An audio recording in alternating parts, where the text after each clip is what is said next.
Hey everyone, and welcome. Have you ever seen a gorgeous piece of gold jewelry and just thought, wow, how does it get that incredible shine without that solid gold price tag? Well, that's exactly what we're going to do today. We are pulling back the curtain on gold-plated jewelry to figure out what it is, how it's made, and most importantly, how you can keep it looking amazing. It's a beautiful phrase, isn't it? Gilded elegance. It just sounds luxurious, stylish. You can almost feel the gold. But what does that really mean when it comes to a piece of jewelry? Can you actually get all that elegance of gold in a way that's, well, a bit more accessible? That's the big question we're diving into.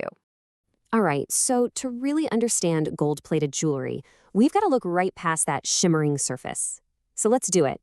Let's peel back that beautiful golden layer and see what's really holding the whole thing together. Okay, so at its heart, it's a really clever combination of metals. You start with a core, often high-quality sterling silver, and then you give it this super thin, but very real, coat of gold. The best way to think about it is like a beautiful, luxurious jacket that's worn over a really strong, reliable frame. All the beauty you see comes from the gold, but the actual structure, that's coming from the silver underneath. And this slide shows you exactly how that golden jacket gets put on. It's a pretty fascinating process called electroplating. First up, the silver piece gets cleaned like you wouldn't believe. Not a single speck of dust can be on it. Then, it's dipped into this special bath that's full of microscopic gold particles. And finally, this is the cool part. A gentle electric current fuses those tiny gold particles right onto the silver surface, creating a perfect, beautiful bond. Now, pay attention here because this is super important. It clears up a huge point of confusion. You might see the terms gold-plated and gold-filled and think they're pretty much the same thing, but they are not at all. As we just saw, plating uses electricity to create that thin coating. Gold-filled, on the other hand, uses intense heat and pressure to bond a much, much thicker layer of gold to the metal. This makes gold-filled way more durable and valuable. But yeah, it's also more expensive. So what does this all mean for you when you're shopping? Now that we kind of get the science behind it, let's get practical and actually weigh the good against the not so good. Okay, the biggest pro, of course, is the price. It's affordability. You get that iconic, luxurious look of gold for just a fraction of the cost.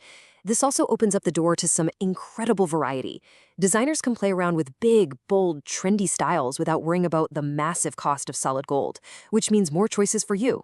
And a really nice bonus, when the base is sterling silver, which it often is, you're getting a piece that's generally hypoallergenic, which is great news for sensitive skin. But, we gotta be realistic here. That thin layer of gold, well, that's its weak spot. Over time, with just daily friction and wear, that gold can slowly start to rub off. This is especially true for things you wear all the time, like rings. It's also way more sensitive. Things like water, lotions, perfumes, they can all speed up the tarnishing process and damage that delicate golden surface.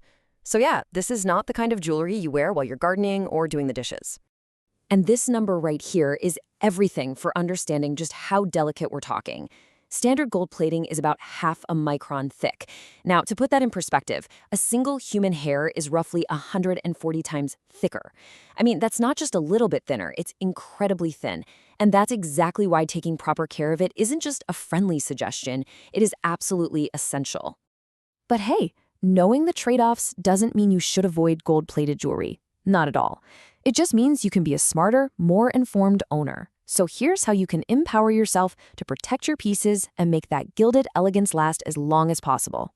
Just think of these 4 rules as your jewelry's absolute best friends. The last on, first off rule is key. That means you put your jewelry on after you've put on any lotions or perfume. Always, always take it off before you shower, go for a swim, or work out.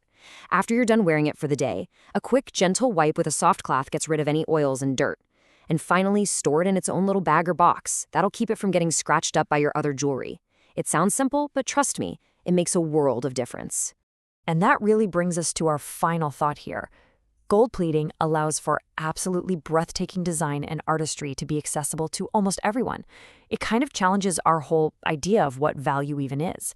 So I'll leave you with this question to chew on.